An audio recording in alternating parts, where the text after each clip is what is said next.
Bom dia, boa tarde, boa noite para você que é aluno de Direito da Faculdade Serra Dourada de Altamira. Em especial, aquele forte abraço a todos os meus alunos de Teoria Geral do Direito, ok? Vamos dar continuidade à nossa aula sobre interpretação e hermenêutica, ok? Hoje nós iremos falar sobre os métodos de hermenêutica jurídica, ok? Então vamos lá, vamos dar início à nossa aula. Vamos o que realmente nos interessa, ok? Acompanhe através do nosso texto, da nossa apostila, ok? Vamos lá. Dado a pretensão de normatizar o mais possível das relações sociais e de balizar o seu manejo interpretativo, a teoria hermenêutica afirma o contrário. E o próprio Hans Kelsen, ele reconhece o caráter arbitrário do poder que interpreta as normas. O que Hans Kelsen quer dizer? Hans Kelsen fala aquele que interpreta conforme a vontade dele. Arbitrário. Ou seja, ele interpreta do jeito que ele entende. Correto? Não que realmente a norma quer falar. Então, nesse sentido, o mundo jurídico, desde há muito tempo, costuma uma série de técnicas e ferramentas para buscar controlar a hermenêutica jurídica. Correto? Então, a hermenêutica jurídica, esse instrumento de todo operador do direito, faz com que o texto normativo ele seja mais compreensível para aquele que não entende. Correto? E também mais compreensível para aquele que interpreta. Por isso, destaca-se que a teoria do direito tradicionalmente expõe métodos hermenêuticos que tratam de ferramenta para interpretar e tipos hermenêuticos que tratam dos resultados da interpretação dessas normas. Correto? Diante de tudo isso que eu acabei de falar, no que respeita aos métodos hermenêuticos, podemos citar alguns. Vamos lá. A teoria geral do direito, a nossa matéria, costuma dividir os métodos hermenêuticos em três. Quais são eles? Uma primeira, que se volta à própria textualidade da norma, no próprio texto legal, e a sua ligação imediata com as outras normas. Outra, que volta ao contexto da norma. E uma terceira, que se volta aos objetivos da norma jurídica, finalidade da norma jurídica. Resumindo, de novo, os métodos hermenêuticos têm como finalidade, primeiro, a própria textualidade da norma, o próprio texto, interpretar o próprio texto. Segundo, isso referente às outras normas, a questão da comparação, né? Segundo, o contexto da norma, o que a norma realmente quer falar, o sentido, a semântica da norma, correto? E uma terceira, que é o mais importante, é que em relação ao resultado, que é o objetivo da norma jurídica. Para que serve essa norma jurídica? Qual a finalidade dela? Correto? Então, na primeira das categorias quanto aos métodos, estão as ferramentas de interpretação gramatical. Então, vamos lá.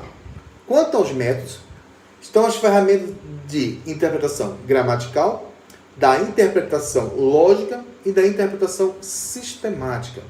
Essas são as três métodos de hermenêutica. Três métodos hermenêuticos que vai analisar o texto em relação às outras normas, o contexto da norma, tá? E o objetivo dela. Certo? Então vamos lá. Vamos começar pela interpretação gramatical. Certo? Quando eu falo interpretação gramatical, logo vem a nossa mente a questão da gramática, a questão da escrita. Correto? Então, a interpretação gramatical é a compreensão que o jurista realiza a partir da própria língua, de sua estrutura sintática, do conjunto de suas palavras, dos verbos que exprimem condutas, certo? E etc. Que exprimem as condutas. Então, a interpretação gramatical que você, como operador de direito, o juiz, certo? Realiza a partir da própria língua, de sua estrutura sintática, ou seja, do texto, do conjunto das palavras. É o nível mais imediato da hermenêutica. Aquele que toma contato imediato com o próprio texto da norma jurídica. Simples. Correto? Ou seja, é o nível mais próximo, certo? Que toma contato imediato entre o próprio texto da norma jurídica. Correto? Nós temos também a interpretação lógica, que por sua vez procede de acordo com as ferramentas lógicas que clarificam, ou seja, que dão clareza ao sentido e da compreensão do texto. Correto? Então a interpretação lógica, ela tem a ver com o sentido e a compreensão do texto. Já estudamos e já aprendemos que a interpretação, ela busca o sentido que está inserido na própria norma. E a hermenêutica tem como finalidade principal podermos compreender ela melhor. Correto? Então a interpretação lógica, ela procede de acordo com as ferramentas lógicas, que clarificam, ou seja, que dão clareza ao sentido da norma e à compreensão da mesma. Ou seja, a compreensão do texto. Os princípios de identidade do terceiro excluído, por exemplo, auxiliam na compreensão da norma. Correto? Quando uma norma, presta atenção, versa sobre o pagamento de imposto de renda, olha um exemplo. Vamos lá. Quando uma norma, um texto legal, ele versa, ele diz no seu texto, ele diz na letra da lei, né, que versa sobre imposto de renda. Ele quer dizer o quê? Que não está tratando sobre ICMS. O texto ele é lógico, o texto ele é claro em dizer que versa sobre imposto de renda, não sobre ICMS. Esse procedimento de apreensão lógica é também bastante primário. Isso é só uma interpretação gramatical. Lógico, você tem que entender o seguinte, que essa interpretação lógica tem muito a ver com gramatical, porque é aquilo que está inserido na própria norma, no texto legal, na letra seca da lei. Correto? Se a lei diz que fala sobre pagamento de imposto de renda, você não pode requerer pagamento de ICMS ou de IPTU, seja lá qual for o imposto. Correto?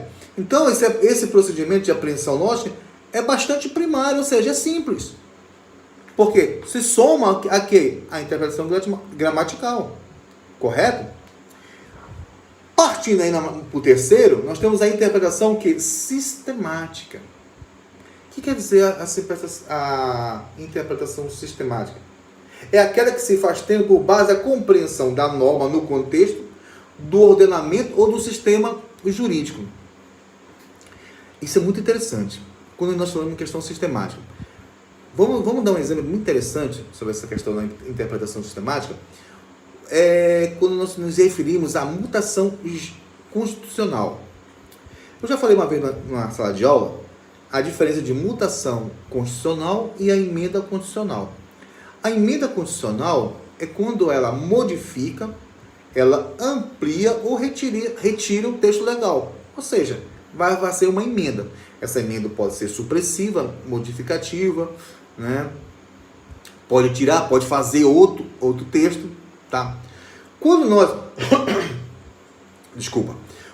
falamos em mutação constitucional, tem um grande jurista estrangeiro, que eu não recordo agora nesse momento quem ele é, o nome, salvo engano, ele é espanhol, que ele define mutação constitucional da seguinte forma, abre aspas, mutação constitucional é a mudança de contexto dentro do mesmo texto. Ou seja, não há mudança do texto, não há mudança gramatical do texto legal. Porém, se dá outra interpretação àquele texto.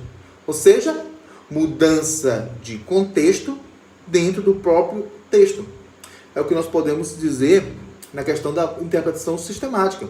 Certo? Ao seu turno, é aquela que se faz tendo por base a compreensão da norma no contexto do próprio sistema jurídico. Trata-se de interpretar a norma relacionando com as outras normas, com as outras do próprio ordenamento jurídico. De que forma? Comparando com os princípios do sistema, os princípios legais, descobrindo eventuais ambiguidades, Professor, o que quer ser ambiguidade? Dupla interpretação. É ambígua, ou seja, tem várias interpretações, tem mais de uma. Certo? Ou pode também haver lacuna naquele texto que você está estudando ou está trabalhando. Havendo uma lacuna, ou seja, não havendo um texto legal daquele referido caso, você vai buscar em outro texto, em outro sistema normativo. Correto? E também vale frisar que na interpretação sistemática há de se investigar o quê? A validade da norma, a vigência dela e o perecimento da norma, por exemplo.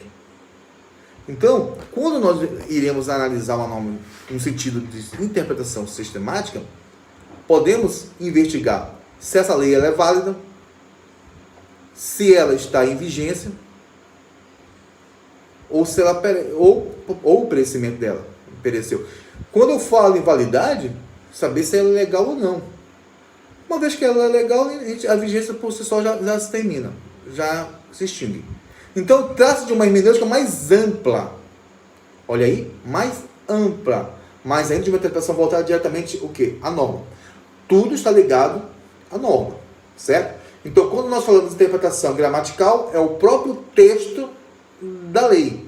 A lógica, ela soma-se com a gramática, com a gramatical, e você interpreta de forma mais clara, ou seja, dá a claridade da norma.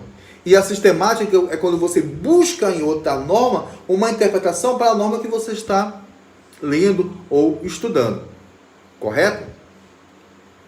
Já em outro nível hermenêutico, a interpretação ela deve sair do texto da norma e chegar ao seu contexto. Pertencem a esse método hermenêutico das exigências maiores a interpretação histórica, ou seja, a interpretação sociológica e a interpretação evolutiva. Tais métodos que a norma seja cotejada com suas origens, sua compreensão social, o sentido histórico de sua formação e de suas mudanças. Ou seja, nesse contexto é analisado o período que ela foi sancionada, em contexto histórico, em que sentido social, correto? Tudo isso deve-se analisar nesse sentido, correto? Então vamos lá. Quando nós falamos em interpretação histórica, é aquela que busca fixar circunstâncias que em determinado tempo histórico levaram à formação da norma jurídica. Olha aí. Na interpretação histórica, repito, é aquela que busca fixar circunstâncias naquele determinado tempo, naquele determinado período, que levaram a formar, a criar a norma jurídica. Quando o jurista, o operador de direito, você como operador de direito, eu como advogado, promotor, seja quem for, busca os debates legislativos que procedem à promulgação de determinada norma, está aprendendo muito do contexto dos problemas, ideias, pretensões da época histórica do surgimento dessa norma. Quando se dá uma elaboração de uma norma, quando o executivo, seja quem for, faz um projeto de lei, analisa tudo isso. Correto? O contexto, os problemas, as pretensões estéticas do surgimento dessa norma, por que vai servir, em que situação serviu. Por exemplo, é interessante, em 1989, até 1989, salvo engano, o adultério era crime. Olha a época, na década de 70, 60, 70, 80, adulterar era crime. Hoje, aquele que adultera não pode ser criminalizado. Por quê? Porque ele já não existe mais. Essa interpretação histórica do adultério não se vale mais hoje. Essa lei já foi revogada há muito tempo. Só que na época que foi elaborado, os princípios morais, né, as questões familiares, né, os problemas da sociedade na época histórica, faz com que surja esse tipo de normas. Imagine você se fosse prender todos os adultos no Brasil. Correto? Então, a norma jurídica ela nasce conforme o contexto histórico da situação que viveu, ou que apareceu, surgiu na época. Certo?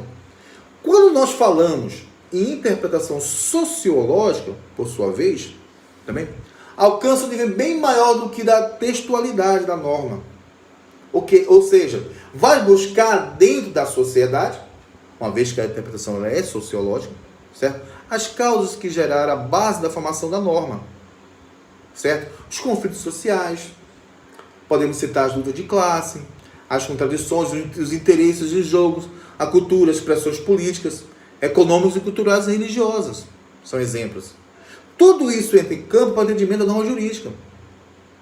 Né? Vale-se muito da teoria tridimensional de Miguel Reale, certo? Que advém de um fato, esse fato parte da conduta social, da conduta do ser humano, correto? Dentro desse contexto nasce uma norma, correto? Então, tudo isso deve ser analisado. Tudo isso deve ser visualizado para que se nasça uma norma, primeiramente, constitucional, certo? E para que ela venha o quê? Ter a sua validade. Simples. Correto? Temos também a interpretação evolutiva. Professor, o que quer dizer evolutiva? Por favor, me ajuda. É aquela que, valendo-se da própria história e da sociologia, compreenderá o quê? Mudanças, correções de sentidos, novos entendimentos ou rupturas do que tange a hermenêutica da norma jurídica. Ou seja, da nova interpretação à interpretação sociológica e histórica. Correto? Podemos dizer hoje, com base nas interpretações hoje usadas. Correto? Então, olhando essa norma por um prisma histórico-temporal social, olha aí, histórico, na época do tempo, correto? E social. A partir de múltiplas circunstâncias, a interpretação evolutiva tem o objetivo de quê? De compreender o quê? Os sentidos dinâmicos que as perspectivas e as próprias normas, os fatos jurídicos e o direito. Ou seja, há um patamar ainda mais profundo na interpretação jurídica, que saindo do ambiente da própria norma, ou seja, vai muito além da norma, correto? E de sua ligação a um determinado contexto social histórico. Ou seja, buscará desvendar sua finalidade, seu objetivo, seus valores. Certo? Então, para esse tipo de hermenêutica, de interpretação, os teóricos do direito, correto? Eles vão um pouquinho além. Né? Aí vem duas subdivisões dos métodos de interpretação. Nós temos a interpretação teleológica e a axiológica. Professor, agora o senhor complicou as coisas. Não compliquei. Vamos descomplicar agora. Quando eu falo em interpretação teleológica, é aquela que busca na norma e na própria situação jurídica a compreensão dos seus propósitos. Ou seja, qual é o propósito da norma, da lei? Então, esse propósito faz com que nós usemos a interpretação teleológica. A palavra telos, que provém do grego, tendo em vista que a hermenêutica também vem do grego, já sabemos, já estamos carecas de saber essa história, né, do deus Hermes, tá? Então, o que significa teleológica? Teles vem do grego, que remete o quê? A finalidade, objetivo, certo? Então, buscar a teleologia da norma é vasculhar o quê? Suas razões, que exprimem justificativa de suas intenções. Ou seja, buscar a teleologia da norma é buscar, é exprimir, é entender qual a justificativa, o que ela realmente pretende com o texto normativo. Qual é a sua finalidade? Tendo em vista que a palavra telos remete o quê? Finalidade. A compreensão, a objetividade. Correto? Então, quando se estabelece uma série de procedimentos e aparatos do direito, vamos dar um exemplo do direito penal. Por exemplo, quando no direito penal existe uma série de procedimentos, certo? Por exemplo, desesperar com isso um objetivo social, ou seja, de controle da sociedade, por exemplo. Kelsen fala que que o direito é um conjunto de normas, essas coercitivas e imperativas, que tem como finalidade o quê? Controlar, ou seja, a sociedade, certo? Então, a interpretação teleológica é aquela que vasculha essas finalidades do direito. Correto? Qual é realmente a própria finalidade. Todavia, entretanto, nós temos a interpretação axiológica, que é aquela que se fundamenta numa compreensão dos valores. Aí já vem outro contexto, certo? Enquanto a teleológica tem a ver com a finalidade e objetividade da norma, já a axiológica tem a ver com a compreensão dos valores, que estão relacionados tanto à norma jurídica quanto a questões de direito, que seja objeto de quê? Da hermenêutica do jurista. A hermenêutica nossa. Correto? A axiologia é o estudo dos valores.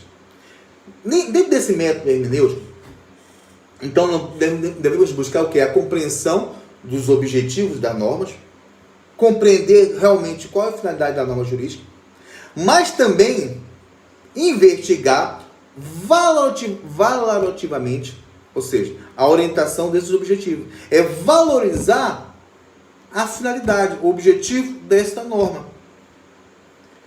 Vamos dar um exemplo muito legal aqui. Por exemplo, quando foi feito a Lei Maria da Penha, ela foi feita para proibir a violência doméstica. O valor dela é prender pessoas que batem, né, que agridem as mulheres dentro do seio da sua casa. Correto? Esse é o grande valor. Né? Qual é o objetivo? Prender os agressores. Qual é o grande valor dela? Segurança dos agredidos. Correto? Então a axiologia da norma jurídica é uma hermenêutica de nível mais profundo, pois envolve o quê? Fixar, delimitar ou mesmo criticar visões do mundo subjacentes às normas e às situações jurídicas. Correto? Então, quando analisamos a questão da interpretação teleológica e a interpretação axiológica, podemos diferenciar enquanto uma destaca-se a objetividade e a finalidade da norma, outra busca a sua valoração. Correto? No nosso próximo vídeo, nós iremos falar sobre o tipo de hermenêutica jurídica. Ok? Grande abraço a todos. Tchau.